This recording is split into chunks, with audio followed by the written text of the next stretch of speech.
Oi, pessoal, tudo bem? Estamos começando o programa Pura Verdade, que faz parte do projeto Novas Práticas do Jornalismo, Inovações no Ensino para o Combate à Desinformação, orientado pelas professoras Karine Vieira e Mônica Forte.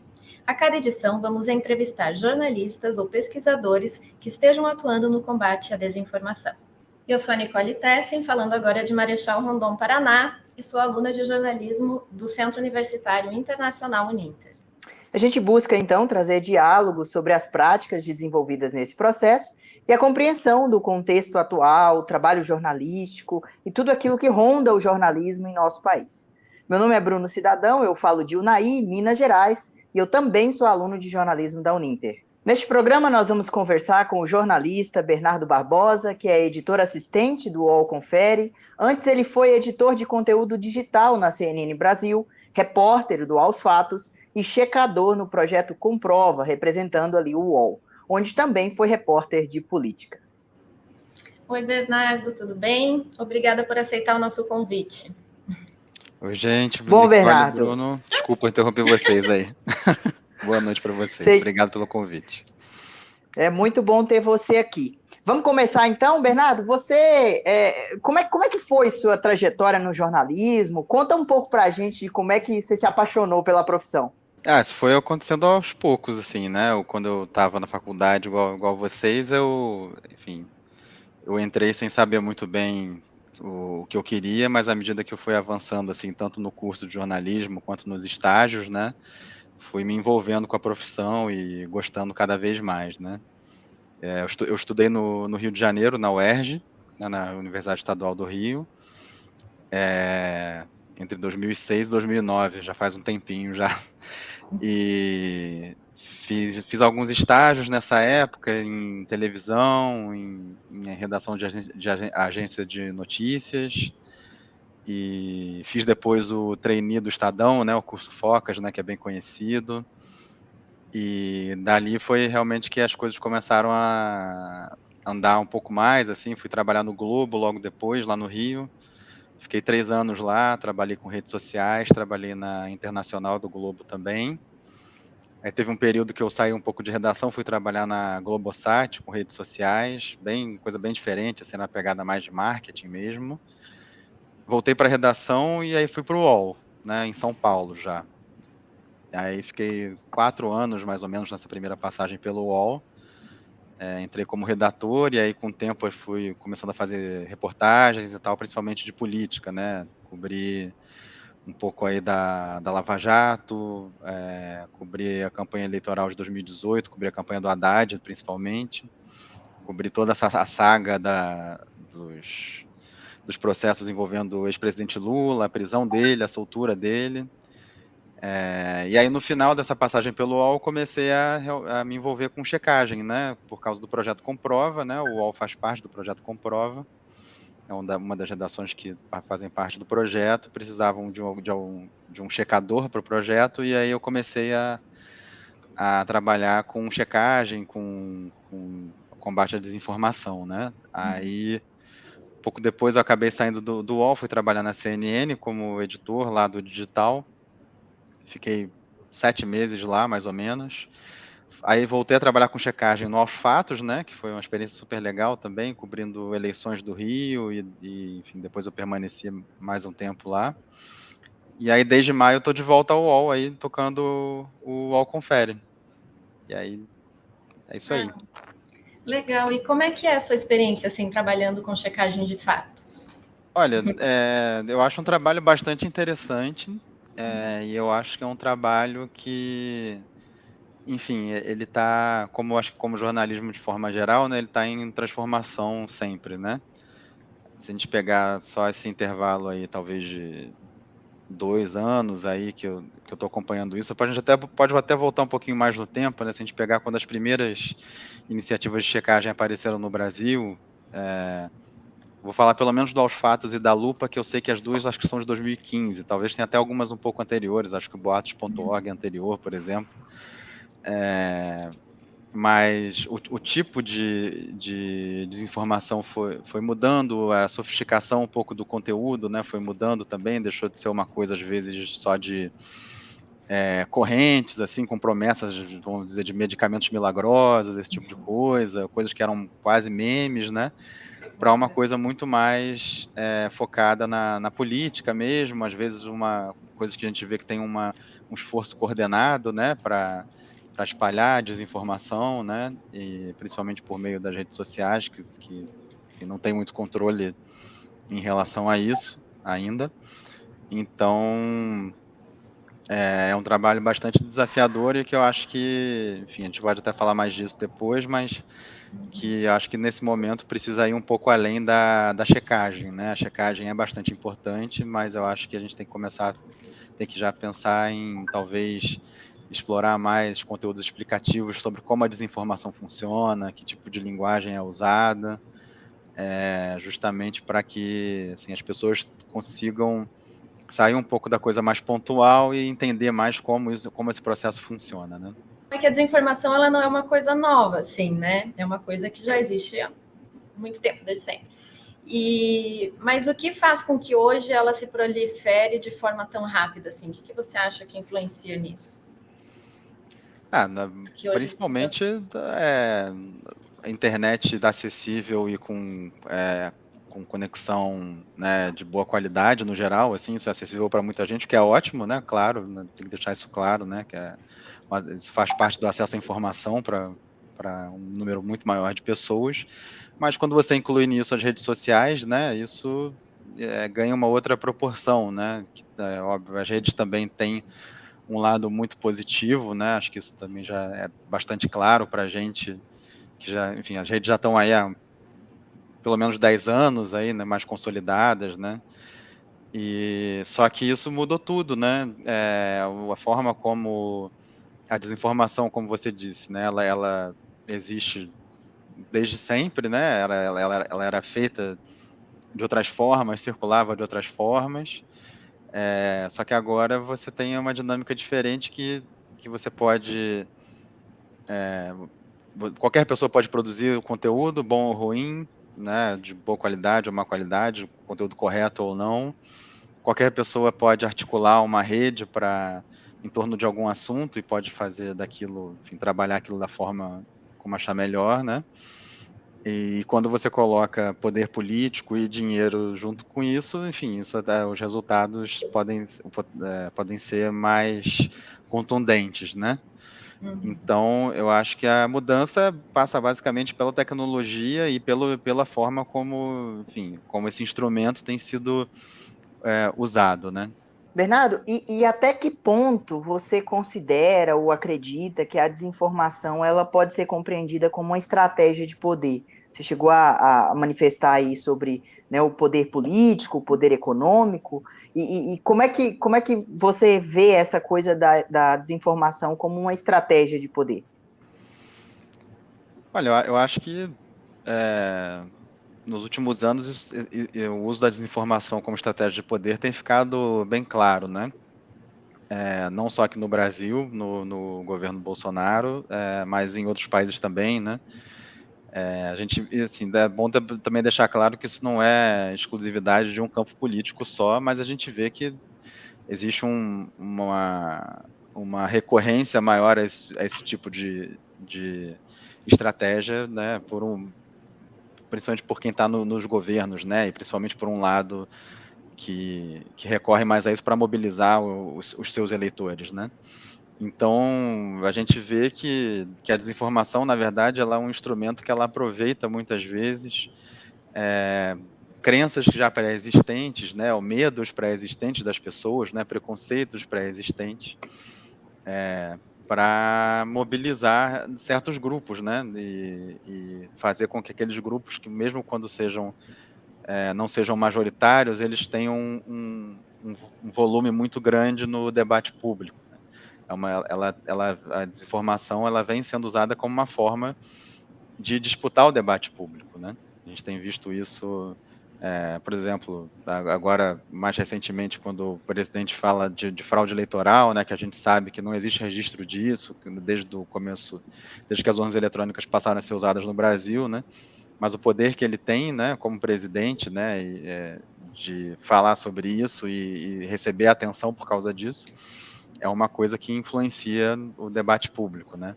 Então, eu vejo muito a desinformação como estratégia de poder por esse lado, pelo lado da mobilização, né? Acho que a gente tem que pensar na finalidade, quando a gente fala, pelo menos, da desinformação aplicada à política, né? A gente tem que pensar, né, nessa finalidade que, na minha visão, é mais realmente para manter um certo número de pessoas mobilizadas em torno de um assunto ou de uma pessoa, enfim. E qual que é a sua opinião quanto à criação de eventuais órgãos regulamentadores para que haja o combate a essa desinformação? Olha, eu acho um assunto bastante delicado. Eu confesso que eu não tenho uma opinião assim 100% formada sobre isso, né? Porque a gente se preocupa, né, com o fato de que talvez um órgão regulador que seja vinculado a um governo, por exemplo, né? E governos mudam, governos têm seus interesses, políticos têm seus interesses, independente do espectro político em que eles estão, né? Então isso é um assunto que eu considero bastante delicado. O que eu acho que falta é uma ação tanto de autoridades quanto das próprias plataformas digitais para organizar o combate à desinformação. Me parece que as autoridades, não só no Brasil, mas fora do Brasil também, ainda estão muito atrás no que diz respeito ao acompanhamento disso, né? Eu até entendo que existe uma preocupação com liberdade de expressão, mas enfim, mas existem outros caminhos talvez para serem explorados, como a gente está vendo agora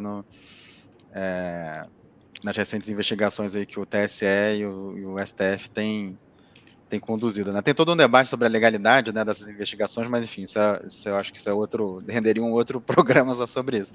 Mas pensando enfim, nas estratégias que eles têm usado, por exemplo, quando você ataca a monetização de canais que disseminam desinformação, ou que estão sendo usados para atacar instituições, defender, né, causas aí antidemocráticas, é uma estratégia, por exemplo, que já poderia ter sido usada há mais tempo, né? Isso não precisava ter acontecido só agora, isso não é novo, né? Então, tanto as plataformas quanto autoridades poderiam estar um pouco mais de olho nesse tipo de estratégia, na identificação de, às vezes, de crimes ali que são possíveis crimes que são cometidos, que têm associação com esses assuntos, para não ficar tanto numa análise de discurso ou de liberdade de expressão, né? Bernardo, assim, a checagem, ela não é tão rápida, né? Ela não caminha tão rápido quanto as fake news, né? Qual é o impacto que você acha que a checagem tem na sociedade? Olha, eu acho que a checagem, ela tem um impacto que eu gosto de dizer que é de contenção. Por que eu falo isso? Porque hoje em dia, até por causa da polarização que existe em relação a diversos assuntos, muitas pessoas têm crenças muito arraigadas em relação a alguns temas. Então, você apresentar uma checagem para ela, muitas vezes não vai fazer muita diferença. Mas para a pessoa que está em dúvida e que está interessada em saber um pouco mais sobre algum assunto, a checagem ela funciona para ela.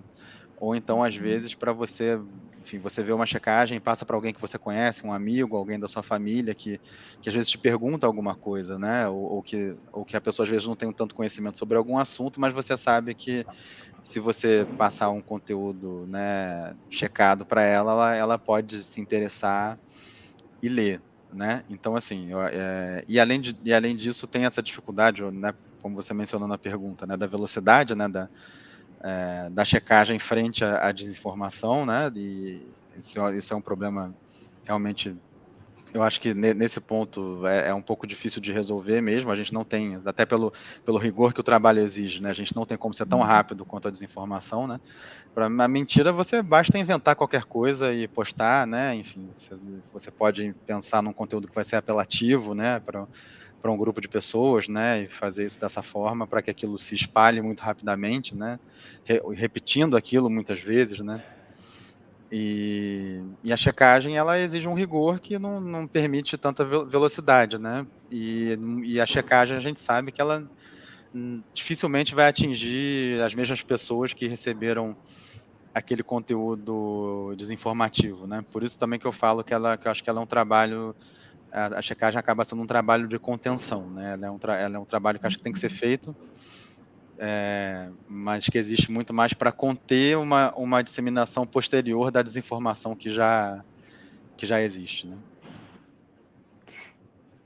Bernardo, você já tinha falado já, né, que o seu primeiro contato ali com a checagem de fatos foi no projeto Comprova, né, de forma profissional, mas eu queria entender um pouco mais quais foram, assim, os motivos que te levaram a trabalhar com fact-checking e continuar trabalhando com fact-checking ao longo da sua trajetória, ao longo da sua carreira. Bom, o começo foi totalmente por acaso mesmo.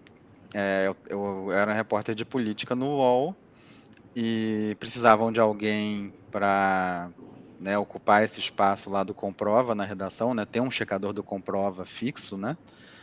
Um checador do UOL fixo dentro do projeto e, enfim, a chefia da redação lá pediu para eu fazer esse trabalho, para eu ser o checador do UOL no projeto. Então, assim, não foi nenhuma coisa que no primeiro momento eu fui atrás, assim, né? Foi realmente um pedido. Mas a partir do momento em que eu comecei a me envolver com esse tipo de trabalho, eu gostei muito, né? O Comprova, principalmente, ele tem esse lado colaborativo com com as outras redações, que é super interessante, né?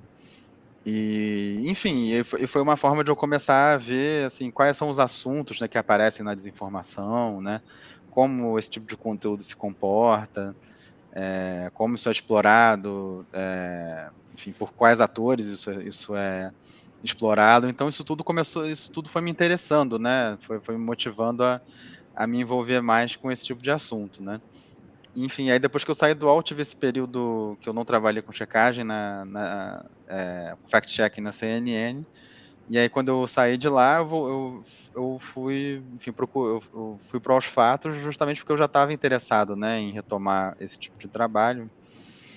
E, enfim, e aí foi isso que continuou me interessando, né? Foram esses fatores que eu falei, né? Tipo, entender como esse tipo de conteúdo se comporta, né? Qual a força que isso tem, como isso é aproveitado por diferentes atores, né? Tudo isso são coisas que me interessam, né? E claro, né? O impacto que isso tem nas pessoas também, né?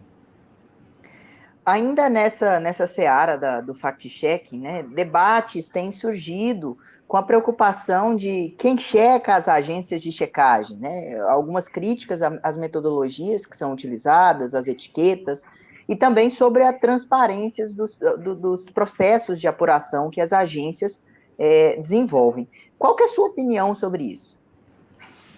Olha, eu acho que qualquer crítica pode ser válida. Eu acho que o nosso trabalho é um trabalho público, né? Ele está aí para ser visto e analisado e criticado quando for o caso.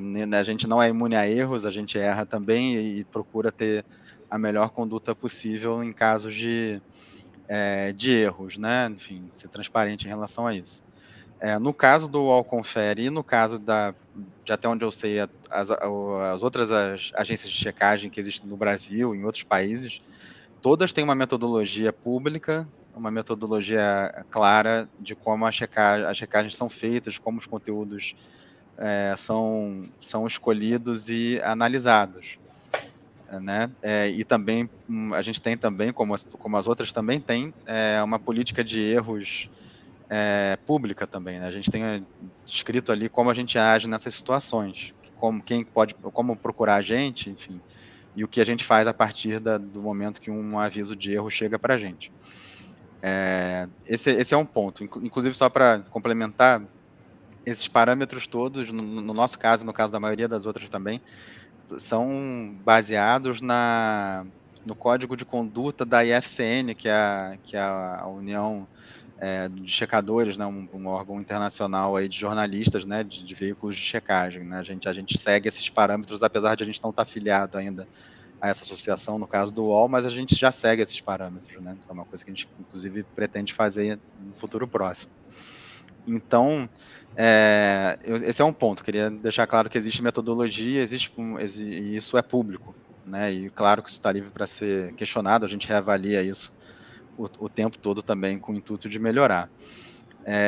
Quando a gente fala nisso, quem checa as agências de checagem e tal, sem querer desmerecer a crítica, mas muitas vezes isso vem de pessoas que estão incomodadas com o nosso trabalho, né? Eu acho que a gente não pode também ignorar esse fato. A gente busca um equilíbrio, né, nos assuntos e na forma de checar, a gente busca tratar todos os atores que a gente monitora da mesma forma, mas é claro que se tem alguém que fala muito mais desinformação do que o outro, é normal que essa pessoa vá aparecer mais nas nossas checagens, quando se fala, né, de um trabalho que é voltado para, como no nosso caso, para declarações de autoridades, de pessoas públicas que estão em cargos eletivos, né? Esse é o nosso escopo principal, no caso do UOL Confere. Então, é normal que as pessoas que são aliadas, né, de pessoas que aparecem mais nas checagens vão chiar, vão reclamar, né?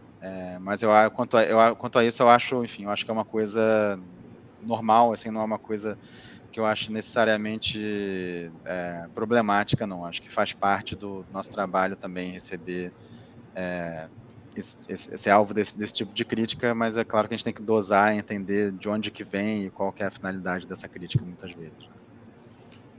Certo. E, na sua opinião, assim, o que você acha que poderia ser feito para minimizar o impacto das notícias falsas nas mídias sociais? Assim, que outras medidas a gente poderia tomar nesse sentido? Nossa, são várias, né? Assim, acho que várias delas a gente não tem certeza, né, se vão dar certo, mas são coisas que eu gostaria de ver tentadas, né, que fossem tentadas, né? Vou começar até pela imprensa, né, para não ficar só criticando outras pessoas, outras empresas e tal, mas eu acho que a imprensa tinha que começar a ter uma visão um pouco mais estrutural desse problema, né? Eu acho que as checagens são muito importantes e tem que continuar sendo feitas, mas a gente também tem que atuar um pouco mais num lado mais explicativo, um lado até mais próximo da educação midiática, né, que é um campo todo aí de pesquisa, né? Eu acho que a gente tem que começar a produzir um pouco mais de conteúdo que ajude as pessoas a entenderem como a desinformação funciona, que tipo de linguagem é usada na desinformação, como aquilo é feito para mexer muito mais com a sua emoção do que a sua razão, né? Por que aquilo às vezes assusta, faz você ficar com raiva e querer passar aquilo para frente, ou às vezes as pessoas até fazem na melhor das intenções, né, às vezes para avisar uma outra pessoa, olha o que aconteceu, isso aqui, toma cuidado com isso, mas a gente que acompanha esse assunto, a gente sabe que esse conteúdo é feito para provocar esse tipo de reação, né? Então isso acho que é um lado que as empresas de comunicação precisam explorar mais, precisam estar mais próximas mesmo da educação midiática e às vezes até diretamente produzindo conteúdos que sejam de educação mesmo, né? Eu acho que a Folha e o Estadão já têm algumas iniciativas nesse sentido, a Lupa também tem, e eu acho que isso tem que se espalhar pelas empresas de comunicação, né? Esse é um ponto. E aí vou retomar um pouco uma resposta anterior, mas enfim, eu acho que tanto as autoridades, né, de investigação, assim, polícia, Ministério Público, como as plataformas digitais, principalmente, né, tem que atuar mais diretamente, talvez não necessariamente pela regulação de discurso, mas, enfim, as plataformas, principalmente, têm instrumentos para isso, né, tipo, a gente já vê que algumas vezes alguns posts aparecem sinalizados ali, mas principalmente nessa parte de ação coordenada, né, que é um termo que o Facebook usa, por exemplo, para designar esse tipo de coisa, né, as plataformas têm como identificar ação de robô, tem como identificar quando alguém é dono de vários perfis, enfim, e que atuação que essa pessoa está tendo ali, né, para espalhar que tipo de conteúdo, né, e as autoridades também podem atuar nesse ponto para identificar principalmente o financiamento disso, a ligação disso com outros atores ali que não estão muito claros, né. Então, acho que essas são algumas das medidas que acho que a gente poderia avançar mais para coibir a desinformação, né? Muito bacana. Vamos falar sobre tecnologia, Bernardo. Você, né, já foi aí editor de conteúdo digital lá na CNN, e eu quero entender um pouco mais de como é que a tecnologia ajuda no trabalho jornalístico. Para você, ela facilita, dificulta, aumenta o volume de informação? Como é que é isso na sua área, no seu dia a dia, tanto como checador, quanto também na sua jornada aí, do passado, né, como editor? Olha, na tecnologia tá, enfim, é um instrumento, né, que está à nossa disposição aí, que está sempre mudando, evoluindo, né? A gente usa muito para monitorar, né? No caso do fact-check, a gente usa muito para monitorar a disseminação de desinformação, né? A gente usa algumas ferramentas, né? Como o CrowdTangle, né? Que é uma ferramenta do Facebook, e o TweetDeck, né? Do Twitter, para monitorar alguns temas. Tem outras ferramentas mais específicas para checagem também, que não são vinculadas a necessariamente nenhuma empresa dessas grandes, assim, que a gente também utiliza para acompanhar e tentar entender os assuntos que estão surgindo e como eles estão se espalhando ali. Então, assim, esse é o lado bom aí da tecnologia, enfim, e o uso que a gente consegue fazer dela no nosso trabalho, né? Também, óbvio, né? Para o nosso trabalho chegar a mais gente, a gente também usa, né? Da tecnologia que está disponível, né? Para o conteúdo chegar nas pessoas. E tem o outro lado, que é esse lado aí em que, enfim, são plataformas abertas, né, que todo mundo consegue entrar e publicar e compartilhar coisas, né, que tem um lado bom disso e tem um lado complicado disso, que é, enfim, não só da desinformação, né, enfim, de crimes e outras condutas aí que são cometidas, né, por causa dessa dinâmica aí aberta, né, e coletiva que as tecnologias de hoje proporcionam, né? Então, assim, a tecnologia é um instrumento, né? A gente pode usar isso da forma como a gente achar melhor, né? Tem que só ser, a gente realmente está aprendendo ainda a conviver com esse nível de tecnologia, né? Acho que vocês que são estudantes e um pouco mais novos, assim, já estão mais escolados, né? Nesse tipo de coisa e na convivência, né? Na vivência desse ambiente, né? Tipo, a gente que é de gerações um pouco anteriores, a gente ainda precisa trabalhar um pouco mais também para, enfim, entender e estar mais a par aí dos comportamentos, do comportamento, né? Dos conteúdos por meio da tecnologia. Eu ia te perguntar um pouquinho mais sobre outros recursos, ferramentas, mas você já respondeu antes, já, isso foi muito bom. Mas eu quero entender o seguinte: como é que o usuário ele pode. Quais são os recursos que o usuário tem para poder identificar uma desinformação, por exemplo? Vamos lá. Bom, acho que tem duas frentes aí, né? Tem a frente, vamos dizer assim, que é uma coisa mais estrutural mesmo, né? Que é o que eu estava falando assim, como é que a gente reconhece uma desinformação, né? E aí não depende necessariamente de você fazer uma busca ou ter algum instrumento, algum aplicativo, qualquer coisa do tipo. É mais realmente uma atenção com a linguagem, vamos dizer assim, né? Acho que esse é o primeiro ponto, né? Então, quando você recebe algum conteúdo que às vezes é muito sensacionalista, muito chamativo, mais raivoso e tal, você pode já parar, pensar duas vezes, talvez, para ver se aquilo não é uma coisa, né, que às vezes aquilo não é muito verdadeiro, né? Então, esse é o primeiro ponto, né? Aí, um passo seguinte realmente é uma atitude um pouco mais ativa, né, do usuário, de às vezes procurar aquele assunto no Google. Geralmente, né, se é um assunto que já está aparecendo, assim, dificilmente não vai ter uma reportagem ou mesmo uma checagem sobre aquele assunto, né? Geralmente aquilo já vai aparecer nos primeiros resultados ali da busca, né?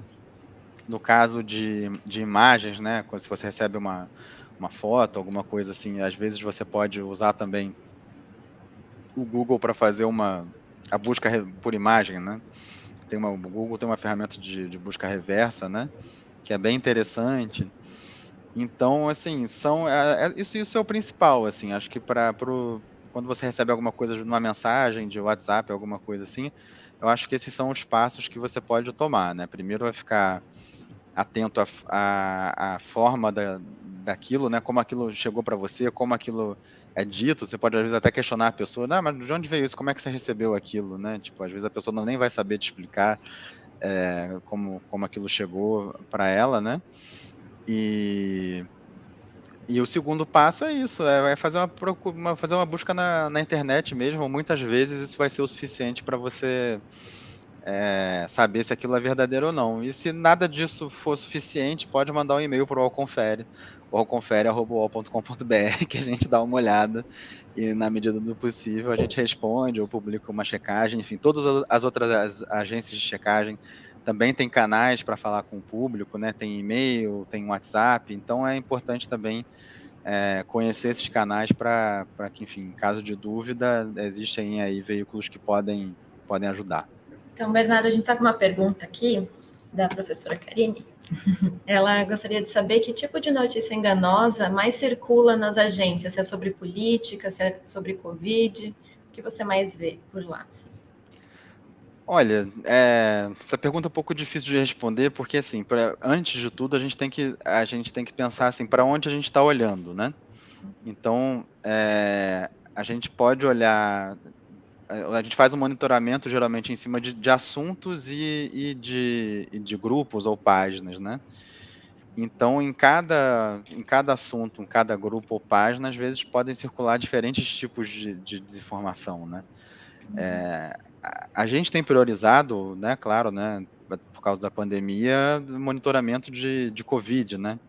E mais recentemente a gente está começando a fazer monitoramento também sobre essa questão de urnas eletrônicas e tal, já pensando na eleição do ano que vem, né? Então o que a gente mais tem visto, né, dentro do que a gente tem acompanhado, realmente é a desinformação sobre o Covid, e aí varia, né? Tem muita desinformação sobre o suposto tratamento precoce, né? Ainda, hoje em dia tem menos, mas isso foi muito comum, né, ao longo de um bom período da pandemia. Ainda é comum ver desinformação sobre vacinação, sobre supostos efeitos colaterais de vacinas, às vezes de algumas vacinas específicas, né?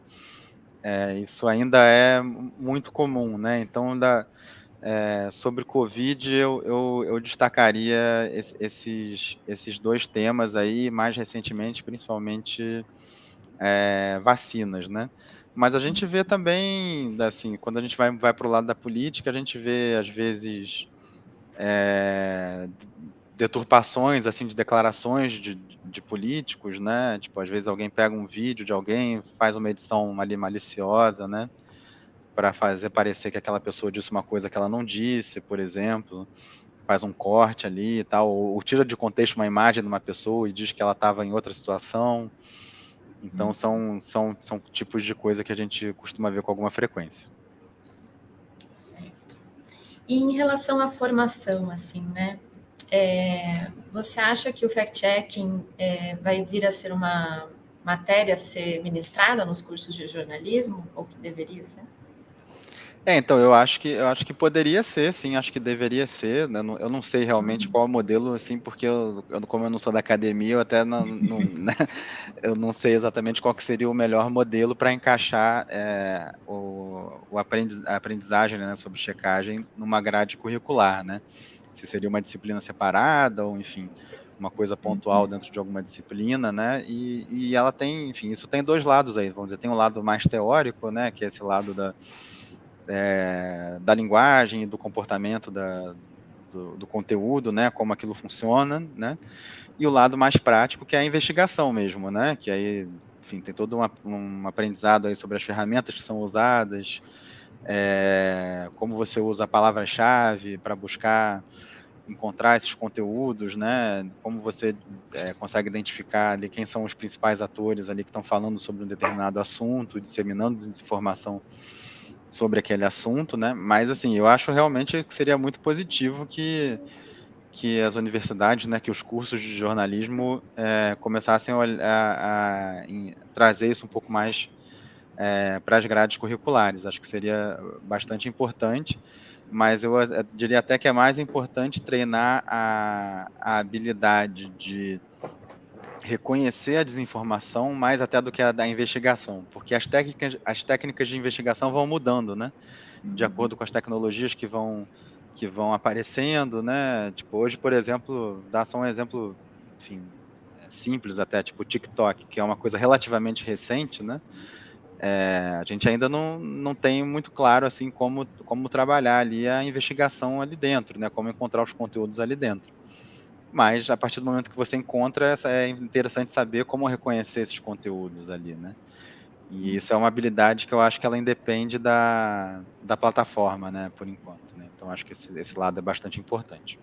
Mas, assim, você falou, Bernardo, sobre né, as técnicas mudarem. E para você, quais são as tendências assim das práticas jornalísticas que o ensino do jornalismo deve observar daqui para frente? Essa pergunta é difícil, hein? Olha, não, é porque a gente está falando de uma coisa que a gente não sabe ainda o que vai ser, né? Mas eu acho que tem algumas coisas assim que são interessantes, né? Uma é o que a gente conversou agora, da checagem, né? Desse lado do trabalho com a desinformação, né? De combate à desinformação. Acho que isso é bastante interessante. Eu acho que tem um lado técnico aí também de jornalismo de dados, né? Acho que isso está sendo bastante já frequente.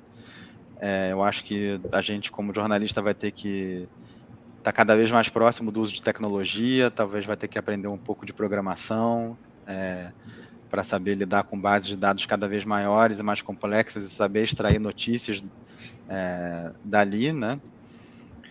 E o que mais? Eu acho que também tem um outro lado que não é tão novo assim, mas eu acho que ainda isso é uma dificuldade que acho que o jornalismo ainda tem no geral, que é da relação com o público mesmo, né? Eu acho que o jornalismo ainda não está tão aberto ainda a ouvir, assim, a identificar, na verdade, né? Não é nem tanto de ouvir, mas de encontrar com mais facilidade assim alguns assuntos, algumas perspectivas, né?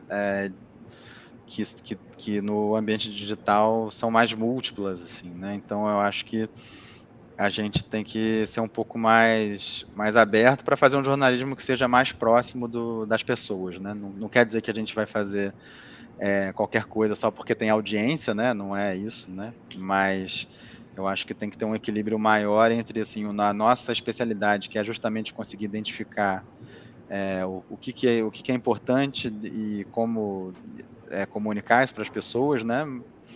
E o que as pessoas estão se envolvendo, né? O que elas estão querendo saber, o que elas estão comentando, né? Acho que precisa de um encontro melhor entre esses dois lados aí da coisa. E, Bernardo, nas suas redes você comentou uns tempos atrás sobre uma pesquisa feita em relação à democracia, né? Como o brasileiro entende que se a democracia está indo bem ou mal. Você comentou assim, eu queria saber o que essas pessoas entendem por democracia, né? Uhum. E eu queria perguntar para você, assim, o que você entende por democracia e no sentido, assim, de qual a função do jornalismo nesse sentido, né? Qual a importância do jornalismo para a democracia? Acho que sem jornalismo não existe democracia, né? Enfim, é uma das instituições que, apesar de não ser ligado, né, enfim, o jornalismo não está ali no modelo, né, dos três poderes e tal, mas assim como várias outras iniciativas da sociedade civil, né, enfim, que defendem a liberdade de expressão, liberdade de pensamento, né, e o acesso à informação, né, eu acho que isso é um aspecto muito importante do jornalismo e de outras iniciativas, né, que tem